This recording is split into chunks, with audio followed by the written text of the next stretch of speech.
পরিচয় হিসেবে জানা যাচ্ছে সে একজন সিভিক ভলেন্টিয়ার। আরজিকর কাণ্ডে 24 ঘন্টার মধ্যেই ঘটনার কিনারা জালে অভিযুক্ত খবর সূত্র। ধৃতের নাম সঞ্জয় রায়। সঞ্জয় হাসপাতালের কর্মী নন, কিন্তু তার হাসপাতালে যাতায়াত ছিল এমনটাই সূত্রের খবর। ঘটনায় তড়িঘড়ি সিট গঠন করে পুলিশ। নিরাপত্তারক্ষীকে দীর্ঘক্ষণ জিজ্ঞাসাবাদ করা হয়, আর এরপরেই অভিযুক্তের খোঁজ পাওয়া যায়। ঘটনা 24 ঘন্টার মধ্যেই অভিযুক্তকে পাকড়াও পুলিশের। সিসিটিভি সূত্রে পাকড়াও সঞ্জয় রায়। হাসপাতালে অবাধে যাতায়াত ছিল এই অভিযুক্তের। পিয়ালি মিত্র রয়েছেন টেলিফোনের প্রতিনিধি। পিয়ালি, এখানেই তো সব থেকে বড় প্রশ্ন যে একজন বহিরাগত সে কিভাবে হাসপাতালের 4 তলায় উঠে গেল? যেটা আমরা তার পেশা সম্পর্কে জানতে পারছি সেটা আরো চাঞ্চল্যকর। এই যাকে গ্রেফতার করা হয়েছে সঞ্জয় রায়, সে পেশায় সিভিক ভলেন্টিয়ার এবং যদিও তার ওই আরজিকরের আউটপোস্টে পোস্টিং নয়, ফলে একজন সিভিক ভলেন্টিয়ার, এই সিভিক ভলেন্টিয়ার যার নাম সঞ্জয় রায়, তার অবাধ বা একেবারে বিচরণ ছিল এই হাসপাতালে এবং নিয়মিত সেখানে তার যাতায়াত ছিল। এখন কেন সেখানে তার পোস্টিং না হওয়া সত্ত্বেও কেন কি কারণে তিনি নিয়মিত সেখানে যেতেন সেই সমস্ত বিষয় পুলিশ খতিয়ে দেখছে। এই মুহূর্তে একটা বড় আপডেট পেলে তুমি দিচ্ছ যে অভিযুক্ত সঞ্জয় রায়, তার পরিচয় হিসেবে জানা যাচ্ছে সে একজন civic volunteer. Civic volunteer Sanjay Roy, এমনই তার পরিচয় হিসেবে উঠে আসছে। পিয়ালি, বলো।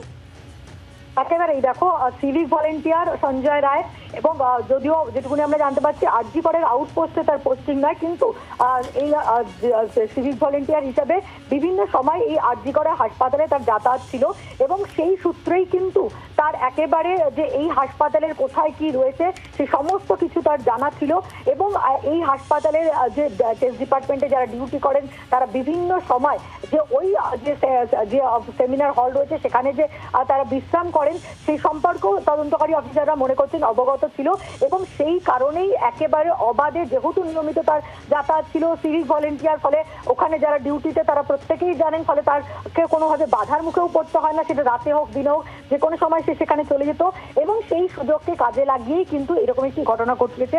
যদিও এখনো পর্যন্ত একজনকে এই সঞ্জয় রায়কে গ্রেফতার করা হয়েছে, আরও কেউ এই ঘটনার সঙ্গে যুক্ত রয়েছে কিনা সেটাও তদন্তকারী অফিসাররা খতিয়ে দেখছেন।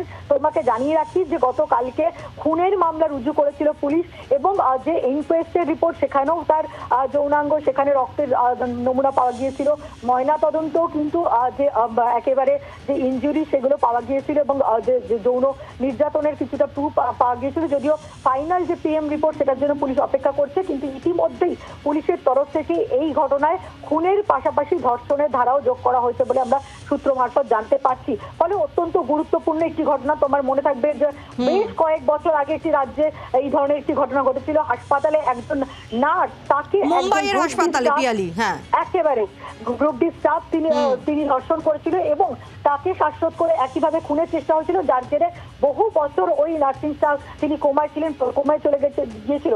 ফলে এইরকম একটি ঘটনা কার্যত বিরল ঘটনা, যে এত বছর আগে মুম্বাইতে একটি ঘটনা ঘটেছিল সেই রকম একটি ঘটনা এই শহরে ঘটলো এবং সেই একেবারে ঘটনা যে হাসপাতালের মধ্যে কর্মরত একজন চিকিৎসক, একজন ছাত্রী যিনি যেখানে পড়াশোনা করছেন, পিজিটি সেকেন্ড ইয়ারের তিনি স্টুডেন্ট ছিলেন, তিনি সেখানে কর্মরত ছিলেন, সেই হাসপাতালে ডিউটিতে থাকাকালীন তিনি যখন বিশ্রাম করছিলেন তখন তাকে সেই হাসপাতালে অবাধ বিচরণ রয়েছে একজন সিভিক ভলেন্টিয়ার, সে শারীরিক নির্যাতন চালানো এবং তার সঙ্গে সঙ্গে খুনও করলো।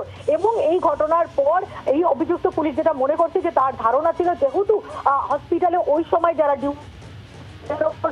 তীর পড়তে পারে এবং যেহেতু হাসপাতালের সঙ্গে একেবারে যুক্ত নয় বা সরাসরি হাসপাতালের কর্মী, সেক্ষেত্রে তাকে ধরার ক্ষেত্রে হয়তো পুলিশ বেগ পেতে হতে পারে। এই সমস্ত বিষয়গুলো হয়তো অভিযুক্ত মনে করেছিল, কিন্তু সিসিটিভি অর্থাৎ যে জায়গায় সেমিনার হল সেখানে কোনো সিসিটিভি না থাকলেও কেস ডিপার্টমেন্ট, সেই কেস ডিপার্টমেন্ট থেকে যেদিকে সেমিনার হলের দিকে যাওয়া যায় সেই কেস সিসিটিভি ছিল এবং হাসপাতালের ঢোকা বেরানোর যে সিসিটিভি সেই সমস্ত সিসিটিভি গতকালকেই আমরা দেখছিলাম যে কলকাতা পুলিশ একেবারে ঝাঁপিয়ে পড়ে তদন্ত শুরু করেছিল। কলকাতা পুলিশের কমিশনার আমরা দেখিনি যে কোনো ঘটনার ক্ষেত্রে 6-7 ঘন্টা তিনি নিজে ঘটনাস্থলে থাকতেন, তিনি 6 ঘন্টা নিজে ছিলেন।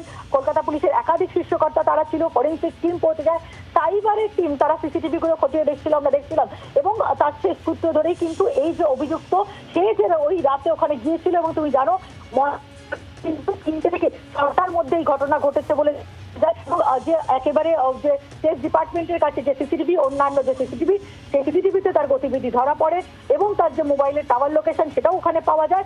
সব মিলিয়ে পারিপার্শ্বিক তথ্য প্রমাণ, এই সমস্ত একাধিক তথ্য প্রমাণ এবং এই অভিযুক্তের জেরা, সেই সমস্ত ভিত্তিতে এই অভিযুক্তকে গ্রেফতার করা হয়েছে সঞ্জয় রায়। যেটা আরো গুরুত্বপূর্ণ যে একজন পেশায় সিভিক ভলেন্টিয়ার সেই এরকম একটি ঘটনা ঘটিয়েছে। যদিও এই ঘটনার সঙ্গে আরো কেউ যুক্ত রয়েছে কিনা সেটাও কিন্তু তদন্তকারী অফিসাররা খতিয়ে দেখছে। বাংলার আওয়াজ, বাঙালির আবেগ, জি 24 ঘন্টা।